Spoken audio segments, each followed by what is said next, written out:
लालू जी, पटना में देखकर आपको अच्छा लगा, बहुत बढ़िया लगा आप लोगों के साथ जिस तरीके से बैठे थे। तो ऐसे में एक सवाल मन में उठता है, कोई ऐसी अधूरी इच्छा जो पूरी होना बाकी रह गया हो, जरा बताइए ना। हमारे मन में भी प्राइम मिनिस्टर बनने की इच्छा है और क्यों नहीं रहना चाहिए, लेकिन हमको कोई हड़बड़ी नहीं। वाह, पुराना बयान है लेकिन आज भी ताजा है। वैसे जब आप फिट हो गए तो फिर अगला मिशन क्या है, ये बताइए ना। अब पूरी तरह से फिट हो गए हैं, अब बढ़िया से फिट कर देना है नरेंद्र मोदी को। नरेंद्र मोदी को फिट कर देना है। फिर वो जो तेजस्वी वाला मिशन है उसका क्या होगा, उनको मुख्यमंत्री बनाने वाला क्या करेंगे। और तेजस्वी को कब तक मुख्यमंत्री बन जाएंगे? टाइम पर इंतजार करिए। आप चाहते हैं कि तेजस्वी यादव बिहार संभालें? बिल्कुल। अच्छा, टाइम का इंतजार कर रहे हैं, तो नीतीश जी का क्या होगा ये भी बता दीजिए। नीतीश जी देश संभाले, सब लोग मिलकर संभालेंगे। देख रहे हैं ना, तेजस्वी यादव में बोल रहे हैं कि समय आने पे हो जाएगा और नीतीश जी में कह रहे हैं हम सब मिलकर संभालेंगे। वैसे ये सारे बयान दोस्तों अलग अलग समय के हैं, लेकिन जब आप इन बयानों को एक सूत्र में पिरोएंगे तब आपको पता चलेगा कि कौन सी बहुत बड़ी खबर निकलने वाली है। और आज के वीडियो में एक बहुत ही अलग खबर मैं अपने एनालिसिस के जरिए कुछ चीज़ें आपके सामने रखने वाला हूं। इसमें क्या है, क्या विपक्ष का गठबंधन लालू यादव को प्रधानमंत्री का उम्मीदवार बनाना चाहता है, इसीलिए मैंने बयान सुनाया, इनकी इच्छा रही है और संसद में ही ये बोले हैं। और दूसरा पॉइंट, क्या सारा विपक्ष पीएम मोदी के खिलाफ लालू यादव को पीएम कैंडिडेट बनाने का संकेत कर रहा है, कुछ घटनाक्रम है उसके बारे में भी बताऊंगा। तीसरा महत्वपूर्ण सवाल, क्या लालू यादव ने पीएम कैंडिडेट बनने में नीतीश कुमार को पीछे छोड़ दिया है। अब ये सवाल आपके मन में उठ रहा होगा दोस्तों कि अचानक ऐसा क्या हो गया जो मैं ये बात कह रहा हूं, आउट ऑफ द कॉन्टेक्स्ट कहीं आपको मिलेगा ही नहीं जो मैं आपको बात कह रहा हूं। कुछ लोगों को हास्यास्पद भी लग सकता है, लेकिन जब आप ये पूरा वीडियो देखिएगा तब समझ में आएगा कि मैंने ये बात क्यों कही। कई पहलू हैं और कई पहलू मैं आपको संकेतों में भी बता देता हूं। लालू यादव के कुछ बयान जो आपको देखने के बाद सारी चीजें क्लियर हो जाएंगी। ममता ने जिस प्रकार से पैर छुए, सिर्फ एक व्यक्ति का दिखा मीडिया में, लालू यादव का, और ममता के ऊपर भ्रष्टाचार के आरोप है और आप जान लीजिए कि लालू यादव तो दोषी हैं भ्रष्टाचार के मामले में।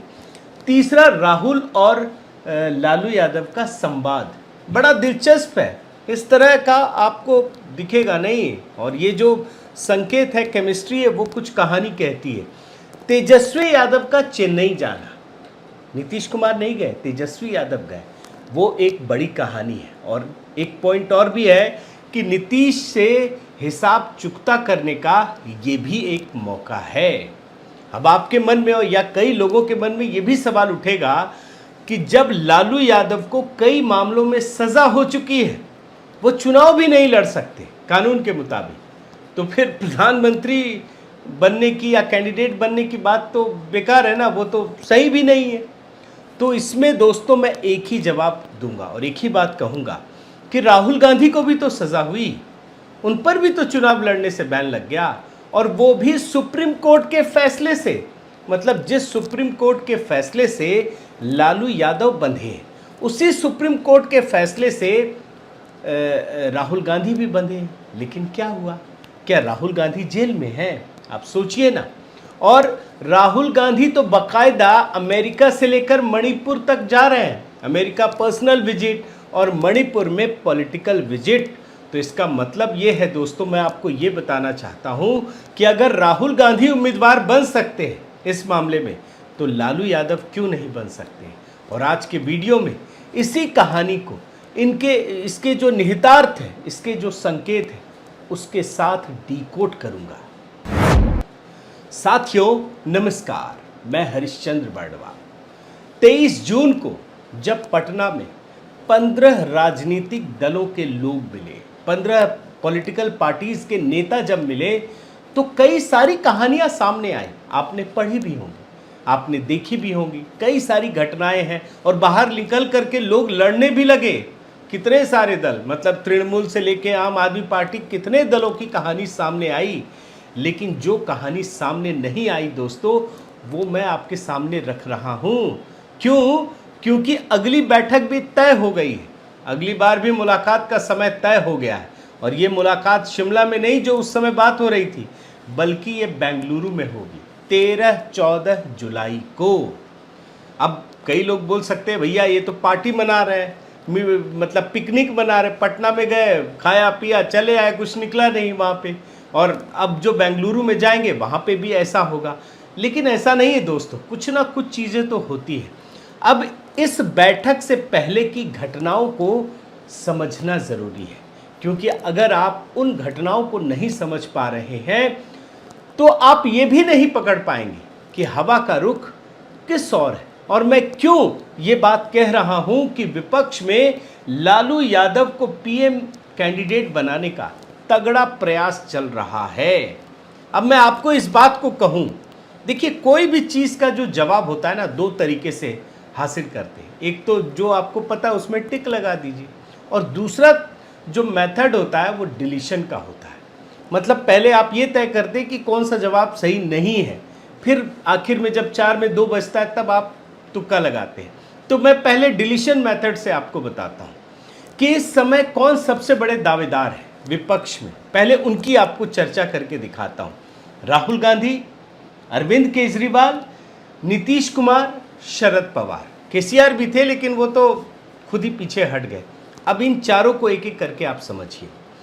राहुल गांधी की अगर बात करें तो आप याद रखिए, ममता बनर्जी से लेकर अखिलेश यादव तक, आम आदमी पार्टी से लेकर केसीआर, वाईएसआर, कोई भी उनको समर्थन देने को तैयार नहीं है। और यही वजह है दोस्तों, आपको ये बात समझना ज़रूरी है कि जो मीटिंग हो रही थी ना, जो होने वाली थी, उसमें ममता बनर्जी जो बात आई, कई दलों ने ये आपत्ति जताई कि जो पहली बैठक है वो कांग्रेस शासित राज्य में नहीं होनी चाहिए। इसका मतलब है जो कांग्रेस को अभी महत्व नहीं दे रहा वो राहुल गांधी को क्या देगा। और राहुल गांधी पर तो कई लोगों ने बयान तक दे रखा है। तो इसका मतलब ये है कि राहुल गांधी तो नहीं है, कम से कम इस समय विपक्षी गठबंधन के नेता नहीं बन सकते। दूसरे अरविंद केजरीवाल, अब आप देखिए महागठबंधन की बैठक के बाद उनकी हालत क्या हुई। वो उस प्रेस कॉन्फ्रेंस में शामिल तक नहीं हो पाए, एक भी पार्टी उनके साथ खड़ी नहीं है। अब वो अकेले चुनाव लड़ेंगे तो क्या प्रधानमंत्री का उम्मीदवार भी बन पाएंगे? जिसका सिर्फ एक लोकसभा सांसद हो, अगर वो प्रधानमंत्री बनने की बात कहता है तो ये बड़ा हास्यास्पद है। अब तीसरे शख्स पे आइए, नीतीश कुमार पे। पहली बैठक आयोजित करने में उन्हें कितनी मशक्कत करनी पड़ी, आप ज़रा सोचिए। कितना, मतलब जो पैटर्न सामने आया, जो खबरें सामने आई, कितना अपमानित होना पड़ा। और बाद में उन्हें पहली बैठक जो होनी थी 12 जून को पटना में, वो टालनी पड़ी। लोगों को मना के थक गए कि किसी का नखरा इधर, किसी का नखरा कि हम नहीं आएंगे जी, मुझे टाइम नहीं है। मतलब पहली बैठक स्थगित करनी पड़ी थी। ये है नीतीश कुमार की कहानी। और ये भी याद रखिए दोस्तों कि वो ये सोच रहे थे कि सब मिलकर उनको संयोजक बना देंगे। बड़ी मेहनत तो वही कर रहे थे ना, यही तो दिख रहा था। अब संयोजक बने क्या? कुछ भी हुआ क्या? खबर आई और चली भी गई। बल्कि पटना में ही दूसरे लोगों ने झंडा बुलंद कर दिया, आम आदमी पार्टी के पोस्टर लग गए और राहुल गांधी अपने पार्टी के दफ्तर में जाके डंका पीटाए। तो संयोजक ये क्या बनेंगे? तो ये भी आप छोड़ दीजिए। चौथे शरद पवार पर आइए। पवार साहब की राजनीति इस समय डमाडोल चल रही है। और मैं, मतलब आप ये समझिए कि जो खबरें दिख रही हैं उसमें पता ही नहीं चल रहा है कि वो किधर हैं। एक प्रकार से देवेंद्र फडणवीस ने बयान देकर उनकी जो राजनीतिक, एक कहते हैं ना कि एक वरिष्ठता, उसकी कलई खोल दी है। ये साबित किया है कि आप विश्वास के योग्य नहीं हैं। अब इसका मतलब ये है दोस्तों कि ये चारों तो गए काम से। इस समय जो तस्वीरें उभर रही हैं उसमें ये चार तो कम से कम प्रधानमंत्री पद के उम्मीदवार नहीं बन सकते हैं। और उन परिस्थितियों में अब मैं आपको आगे लेकर चलता हूँ। महागठबंधन की बैठक से पहले जो तस्वीर सामने आई वो कौन सी थी? ममता बनर्जी लालू यादव के परिवार के पास मिलने गई और जानते हैं यही तस्वीर सबको चौंकाया इसने कि ममता बनर्जी लालू यादव के पैर छू रही हैं। यानी जिस ममता को कांग्रेस और खासकर राहुल गांधी मंजूर नहीं है वो हो सकता है लालू यादव के नाम पर सहमत हो, और ये तस्वीर तो इसी और इशारा करती है ना। अब इसके बाद दूसरी घटना डीएमके की है। डीएमके कांग्रेस से नाराज है, ये खबर तो सामने आ गई, लेकिन वजह पता नहीं चली दोस्तों। लेकिन डीएमके नीतीश कुमार से भी नाराज है। अगर नाराज नहीं होते तो वो मना क्यों करते, और उन्हें मनाने के लिए फिर चेन्नई जाने की नौबत क्यों आती। लेकिन आप देखिए नीतीश कुमार चेन्नई नहीं गए, हो सकता है वो थक गए, उनको एहसास हो गया हो कि सबको, सारे कुनबों को इकट्ठा करना आसान नहीं है, और इसी वजह से तेजस्वी यादव उन्हें मनाने गए और वो मान भी गए और वो लौट कर पटना भी आए, पटना की बैठक में शामिल हुए। तो इसका मतलब डीएमके का सपोर्ट भी आरजेडी पार्टी को है, तेजस्वी यादव को है, लालू यादव को है। अब आप कांग्रेस पर आइए।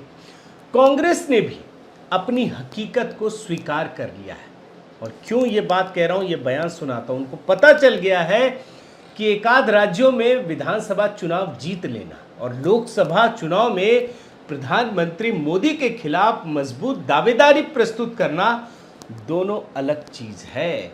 और इसीलिए मीटिंग के बाद जो प्रेस कॉन्फ्रेंस हुई उसमें राहुल गांधी का बयान बड़ा महत्वपूर्ण है। ऐसा बयान कभी सुनने को मिलता नहीं है।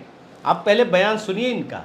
हम में जरूर थोड़ी थोड़ी डिफरेंसेस होंगी, मगर हमने ये निर्णय लिया है कि हम एक साथ काम करेंगे, फ्लेक्सिबिलिटी के साथ काम करेंगे। देख रहे हैं ना राहुल गांधी क्या कह रहे हैं, फ्लेक्सिबिलिटी के साथ काम करेंगे।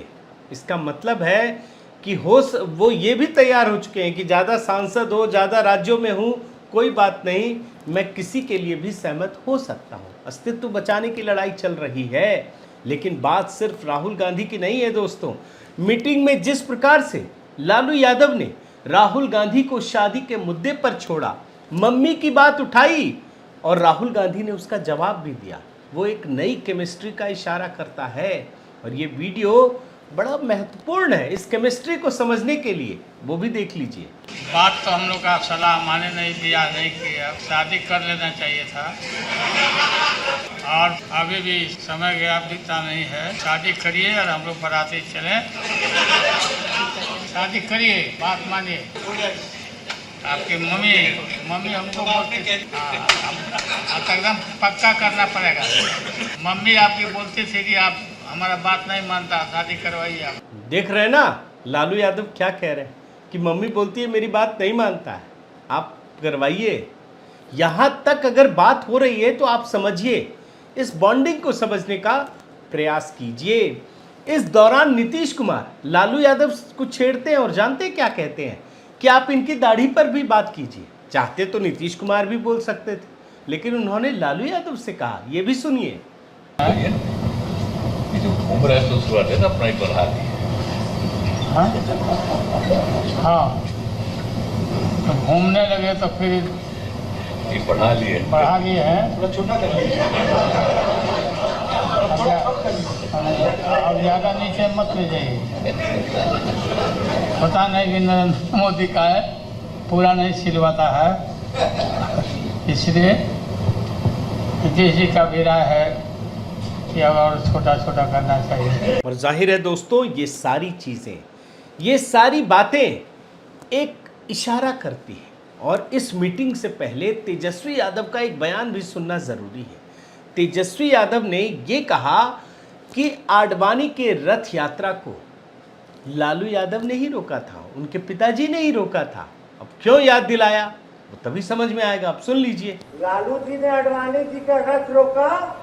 इस बार महागठबंधन की सरकार नीतीश जी के नेतृत्व में हम लोग यहाँ से मोदी जी का रथ रोकेंगे। यानी उस समय लालू ने आडवाणी का रथ रोका था, तो अब लालू जो है वो मोदी जी का रथ रोकेंगे। हालांकि इस दौरान तेजस्वी यादव नीतीश का भी नाम लेते हैं, लेकिन चक्कर क्या है आप समझ लीजिए कि ये जो तेजस्वी यादव है ना, वो पॉलिटिकली अब बड़े वो मतलब मैच्योर हो गए और ख़ास करके जो अपने चाचा जी हैं उनकी राजनीति को सीख चुके हैं ये, इसीलिए इनके बातों में मत आइए, क्योंकि इसी मीटिंग में लालू यादव ने बिल्कुल मुनादी कर दी और फिर मतलब पूरी तरह से फिट हो गए और फिर जो अटैक किया वो सीधे पीएम का नाम लिया। आप सुन लीजिए।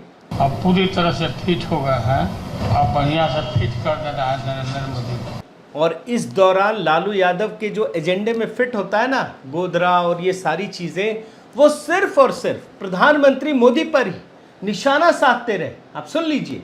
जो अमेरिका, यूरोपीय देश नरेंद्र मोदी को, अमित शाह को मना कर दिया था, उस समय जो गोधरा में घटना घटी थी, इसी मीटिंग में दोस्तों वो ये भी बताने से नहीं चूके कि जिस हिंदुत्व के नाम पर इस देश के लोग प्रधानमंत्री मोदी से प्रेम करते हैं, उन्हें अपनाते हैं, उस हिंदुत्व को लालू यादव भी अपनाने को तैयार है। ये बयान भी बड़ा महत्वपूर्ण है, सुन लीजिए। हनुमान जी अब हम लोग के साथ हो गए और हम लोग इकट्ठा सब कोल ढील नल नील सबको हम लोग जमा कर रहे हैं। और हाँ, ये भी याद रखिए कि इस बैठक में लालू यादव ने ही समापन भाषण दिया। आप ये समझ लीजिए, अगर मुख्यमंत्री ने शुरुआत की तो मुख्यमंत्री एंडिंग करते, लेकिन लालू यादव से समापन करवाना ये बड़ा महत्वपूर्ण है। एक झलक आप देख लीजिए। ठीक है, बहुत बहुत धन्यवाद, हो गया बस।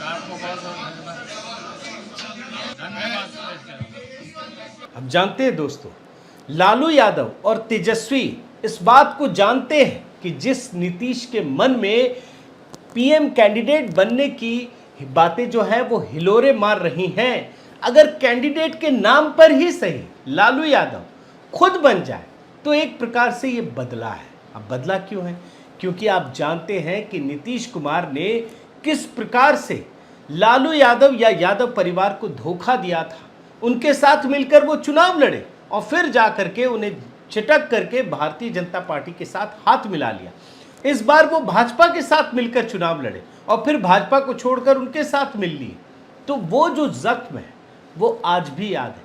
तेजस्वी को पता है कि इन्हीं की वजह से वो मुख्यमंत्री नहीं बन पाए और इसीलिए ये याद रखना चाहिए कि लालू यादव के परिवार के हर सदस्य ने इनका नाम इनके धोखे की वजह से पलटू राम रखा था। सिर्फ याद दिलाने के लिए बयान सुना रहा हूँ। इनको पलटू राम ही कहिए, राजनीति के ये पलटू राम है। देखिए, बिहार के जनता समझ गया है कि पलटू राम है, पलट गए। हमारे जो चाचा हैं बिहार में, पलटू चाचा के नाम से जाने जाते हैं। चाचा जी इतना अच्छा नाम दिया है, पलटू चाचा जी। तो कुल मिलाकर दोस्तों 2024 की राजनीति एक नए मोड़ पर जाते हुए दिख रही है। बहुत सारी चीजें अविश्वसनीय लगती हैं। आपको लग सकता है कि इस पड़ाव में आकर कोई लालू यादव को बना देगा, लेकिन बना सकते हैं, कुछ भी कर सकते हैं, क्योंकि इस समय पूरा विपक्ष हताश है, निराश है। उसे पता है कि अगर अब नहीं चेते तो अस्तित्व खत्म हो जाएगा परिवारवादी पार्टियों का। और याद रखिए, इसी बैठक पर प्रधानमंत्री मोदी ने जब प्रहार किया तब समझ में आया कि कितना करारा प्रहार है। ऐसा नैरेटिव देश के सामने प्रस्तुत किया और बताया कि ये जो बैठक है ये 20 लाख करोड़ के घोटाले की गारंटी है। ये जो बयान है ना, ये लोगों को सोचने के लिए विवश करने वाला है। वो बयान आज इस कॉन्टेक्स्ट में सुनना जरूरी है दोस्तों, सुन लीजिए। कुछ दिन पहले इनकी एक फोटो ऑप कार्यक्रम हुआ था, मिलकर के फोटो निकालने का एक कार्यक्रम हुआ था। इस बैठक में शामिल दलों के इतिहास को देखेंगे तो पता चलेगा वो सब मिलकर के, जितने भी लोग वो फोटो में दिखते हैं ना, एक एक को जरा देख लीजिए, उन सबका मिलकर के टोटल लगाएंगे तो ये सारे मिलकर के कम से कम 20 लाख करोड़ के घोटाले की गारंटी है। अब इन परिस्थितियों में दोस्तों एक बात बड़े ध्यान से समझ लीजिए कि अब विपक्ष ने मोदी के खिलाफ, भाजपा के खिलाफ अपनी रणनीति बदल दी है। आप याद रखिए 2014 में यही बात होती थी ना कि हम इसलिए हार गए क्योंकि ये लोगों के बीच परसेप्शन चला गया कि हम मुस्लिम पार्टी। लेकिन आज वही दौर लौट कर आ रहा है। अगर भाजपा खुद को हिंदुत्व के रूप में प्रस्तुत करती है, तो अब विपक्षी पार्टियां खुद को इस रूप में प्रस्तुत कर रही हैं कि हाँ भाई हम अल्पसंख्यकों के लिए सारा काम करेंगे, कम से कम ये वोट बिखरे नहीं। और ये गणित मैं आपको कई बार समझा चुका हूँ। और इसी वजह से कर्नाटक में बजरंग दल जैसे संगठन पर पाबंदी लगाने की बात सामने आई और घोषणा पत्र में शामिल कर दिया। और उसी परिस्थिति को अब आप भ्रष्टाचार के मामले में समझिए कि प्रधानमंत्री मोदी सिर्फ और सिर्फ भ्रष्टाचार को लेकर इतने मुखर है, तो अब विपक्ष ने यह तय किया है कि इसको काटने के लिए एक नई रणनीति अपनाई जाए। अब ये ना बोला जाए कि हम भ्रष्टाचारी नहीं है, बदले की कार्रवाई, बल्कि उसी व्यक्ति को उतार दिया जो भ्रष्टाचार के मामले में ही सजा याफ्ता है, दोषी। ये भी एक नए प्रकार की परिस्थिति है दोस्तों, क्योंकि होता क्या है, जब आप जीत नहीं पाते तो आप एक नई परिस्थिति क्रिएट करने का प्रयास करते हैं। और ये सब कुछ इसलिए हो रहा है क्योंकि इनको पता है कि अगर मोदी को किसी ना किसी तरीके से सत्ता से बेदखल कर दिया गया तो वो पुराने दिन लौट आएंगे, वो पुरानी राजनीति लौट आएगी, सत्ता में कोई भी हो। फिर इनके सारे के सारे जो मौज मस्ती है, जो पुराने दिन का एक होता था ना कि ये तो हम जानते थे ना दोस्तों कि सत्ता में कोई भी नेता आ जाए दिन नहीं बदलते। इस प्रकार की भावना, इस प्रकार की मानसिकता इस देश के लोगों में धर कर गई थी। लेकिन ये मोदी हैं जिन्होंने बदल दिया, जिन्होंने ये सोचने को विवश किया कि हाँ मैं इस देश को बदल सकता हूँ, इस देश में भी बहुत काम हो सकता है।